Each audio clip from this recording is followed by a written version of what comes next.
अमीर जिठानी गरीब देवरानी। शैला की 2 बहुएं थी, बड़ी अमीर तो छोटी गरीब। बड़ी बहू को अपनी अमीरी का बहुत घमंड था, इसलिए शैला ने दूसरी बहू किसी गरीब घर से लाने का सोचा। अरे निधि बेटा, जरा 1 गिलास पानी तो लाना। जी माँ जी, अभी लाई। छोटी बहू किचन से पानी के साथ मिठाई भी ले आती है। अरे ये मीठा क्यों बहू, मुझे तो सिर्फ पानी पीना था। माँ जी, हम लोगों के घर के संसार हैं, पानी किसी को खाली नहीं दिया जाता है। अरे जीती रह बेटी, मुझे तो ऐसी बहू चाहिए थी। वही बड़ी बहू रूमा के अलग ही शौक थे। माँ जी, ये कपड़े रखे हैं, अभी ड्राई क्लीन वाला आएगा तो उसे दे देना, वो क्या है ना, दाग लग गया है। दीदी लाओ ना, मैं हाथ से धो दूंगी, दाग निकल जाएंगे। आखिर नौकरों वाले काम में ही तुम्हारा मन लगता है ना, रहने दो ना, नहीं देती किसी के भी हाथ में। अपने कपड़े कितने कीमती हैं पता है, मेरी मम्मी ने दिए थे, जितने के तुम्हारी 4 साड़ी है, मेरी 1। सास को बड़ी का व्यवहार बहुत खराब लगता है, लेकिन वो घर पर क्लैश करना नहीं चाहती थी, इसलिए शांत हो जाती है। रहने दीजिए ना माँ जी, मन छोटा मत करिए, सही तो बोल रही थी दीदी, इनकी साड़ी के आगे मेरी साड़ियाँ तो कुछ नहीं है। अरे कैसी बात करती हो बहू, ये लो मेरी अलमारी की चाबी, आज से जितनी भी साड़ी पहननी हो यहाँ से लेकर पहन लेना। छोटी मुस्कुराती है और सास को कहती है, माँ जी मुझे इतना शौक ही नहीं है घूमने फिरने का, और घर में रहकर क्या करना है इतनी हैवी साड़ी पहनकर। सास समझ जाती है कि लड़की को किसी भी चीज की लालच नहीं है, लेकिन बड़ी बहू के व्यवहार से वो भी दुखी रहती है। खाने के टेबल पर ये क्या है, रोज रोज भिखारियों वाला खाना कौन बनाता है, थोड़ा तो डाइट का ख्याल रखा करो। अरे वो सबके लिए खाना बनाती है, किसी को कुछ और खाना हो तो किचन में ताला नहीं है। ओफो माँ जी, ये क्या बात हुई, नौकर चाकर थे हम लोगों के घर। अच्छा दीदी, खाना बनाने के लिए भी? हाँ जी, 1 गिलास पानी भी नहीं लेते थे हम लोग। वाह दीदी क्या बात है, फिर तो खूब पढ़ी लिखी होंगी आप। जब किचन की कोई जिम्मेदारी ना हो तब तो पूरा वक्त मिलता रहता होगा ना आपको घर के लिए। अरे 12वीं पास है, तेरी तरह डबल MA नहीं किया है। 12 पोस्ट पर इंग्लिश मीडियम से अंग्रेजी मीडियम का 12वीं और हिंदी मीडियम का डबल ए में एक ही बात होती है। अरे कैसी बात कर रही हैं दीदी, 12वीं के ज्ञान और MA के ज्ञान में जमीन आसमान का अंतर होता है, अंग्रेजी सिर्फ एक भाषा है। तो क्या बोलना चाह रही हो तुम कि गवार हूँ मैं? अरे गवार होती हुई भी तुमसे ज्यादा अकल है मेरे पास। बड़ी बड़बड़ करती कमरे में चली जाती है, जिसके बाद बड़ा बेटा कहता है, क्या माँ, क्यों तुम लोग इसके पीछे पड़े रहते हो? पहले तो अकेली थी, अब छोटी बहू भी तुम्हारे साथ। अब घर में आए दिन कलेश होने लगता है, जो छोटी बहू को बिल्कुल अच्छा नहीं लगता। माँ जी, आप क्यों दीदी को कुछ बोलती हैं? जब मुझे काम करने में कोई दिक्कत नहीं है तो। ये तो ठीक है बहू, लेकिन बड़ी को ये समझना होगा ना कि इसका मायका नहीं है, यहाँ इसे बहू को जैसे ही रहना पड़ेगा।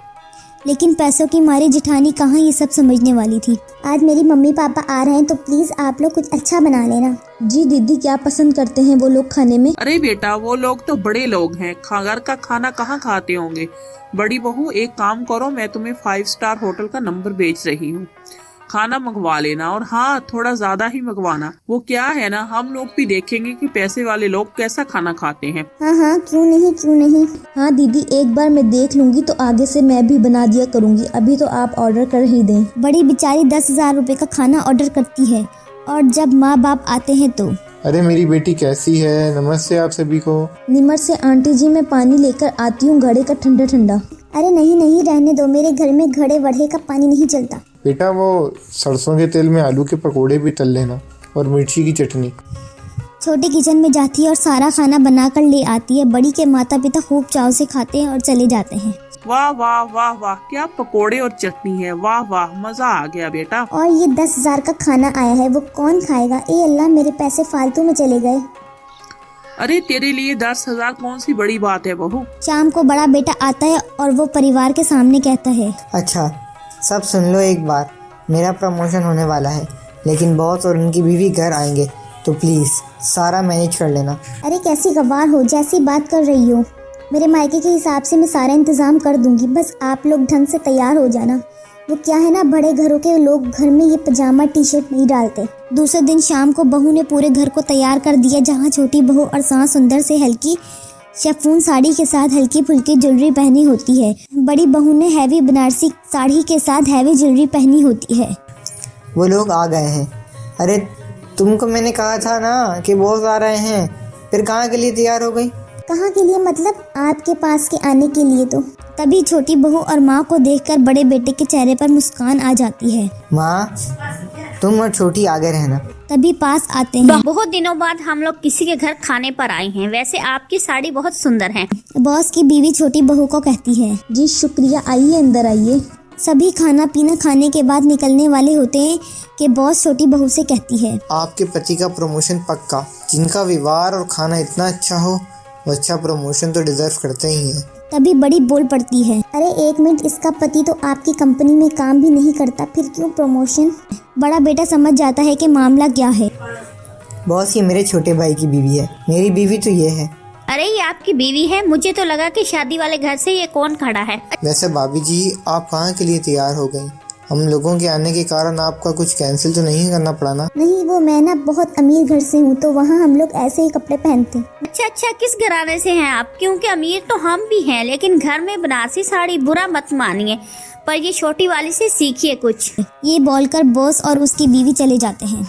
क्या है, कटा दी ना नाक अमीर अमीर के चक्कर में। तुमने सिर्फ ये दिखा दिया कि तुम सिर्फ अमीरी का नाटक करती हो। मुझे माफ कर दीजिए, मैं समझ गई कि जो सादगी में मजा है वो।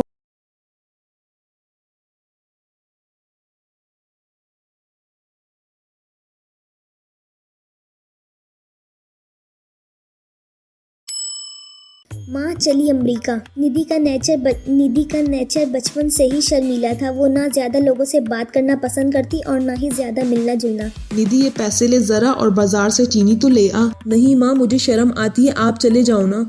अरे पता नहीं क्या करेगी ये लड़की जीवन में, कभी कुछ किया ही नहीं सिवाय पढ़ाई और घर के कामों पे। उसकी शादी भी उसके पास ही कहीं करवा दो, दूर जाकर उसका गुजारा कैसे होगा? निधि सब समझती थी लेकिन चुप करके रह जाती। एक दिन पता के दोस्त अपने परिवार के साथ निधि के घर खाने पर आते हैं। उनकी बेटी बहुत ही स्मार्ट होती है।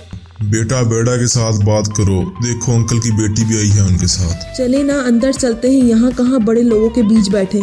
निधि वीना के साथ वहीं बैठ जाती है। निधि माँ की तरफ देखती है और अंदर चली जाती है। वैसे मैंने ना अपना चैनल खोला है, तुम सब्सक्राइब करना। भट्टी टून यूट्यूब चैनल की बात कर रही हो। ये देखो, ये सारे लोगों के सामने तुम कैसे इतना बोल लेती हो। निधि सीधी सादी सी थी। इसकी शादी हो जाती है राकेश से। राकेश एक स्मार्ट लड़का था। इसे घूमना फिरना पसंद था, लेकिन निधि का शर्मीलापन वो समझ जाता था। ये घर से बाहर क्यों नहीं निकलती? लोगों से मिला जुला करो, तभी तो पता चलेगा ना कि दुनिया कैसी है।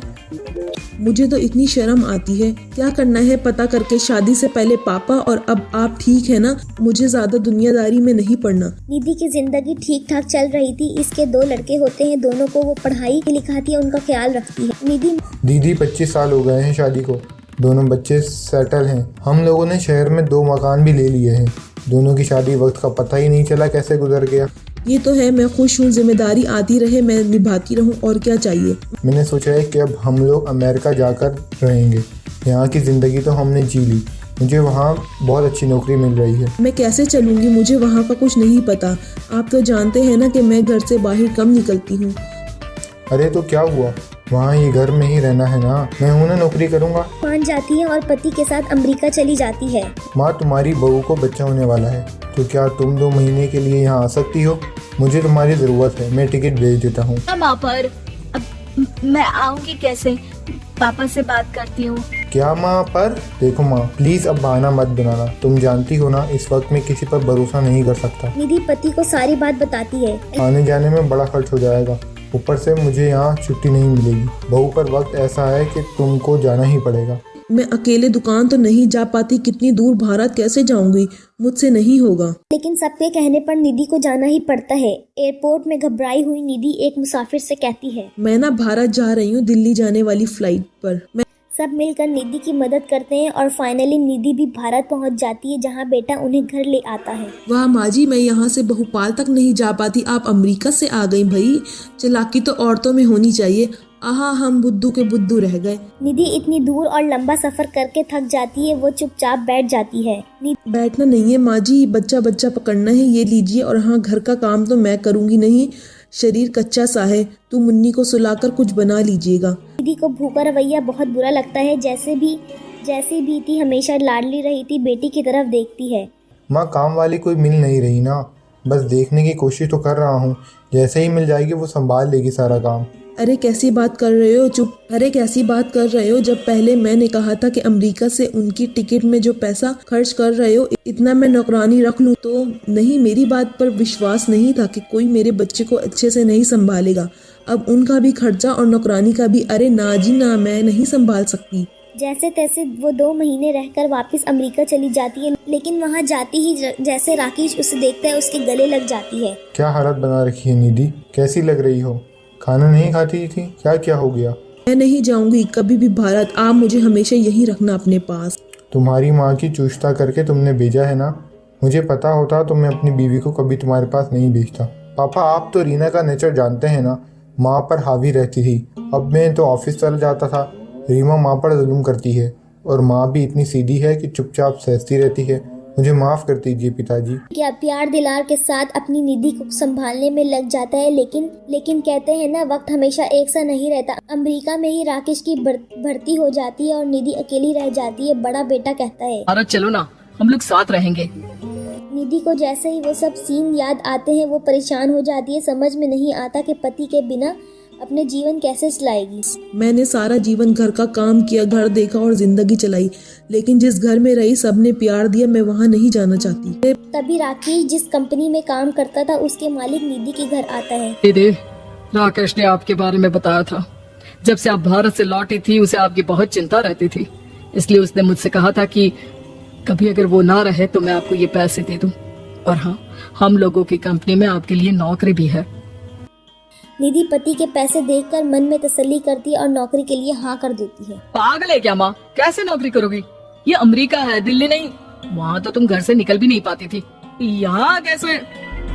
पति मेरा पिता मुझे खुश देखना चाहते थे। वो लोग जब तक थे मुझे किस चीज के लिए ना फोर्स किया ना कभी कमी होने दी, पर अब मुझे जीवन जीने के लिए घर से निकलना ही होगा। बेटा तुम तो अगली फ्लाइट से भारत लौट जाओ, मैं यहीं खुश हूँ।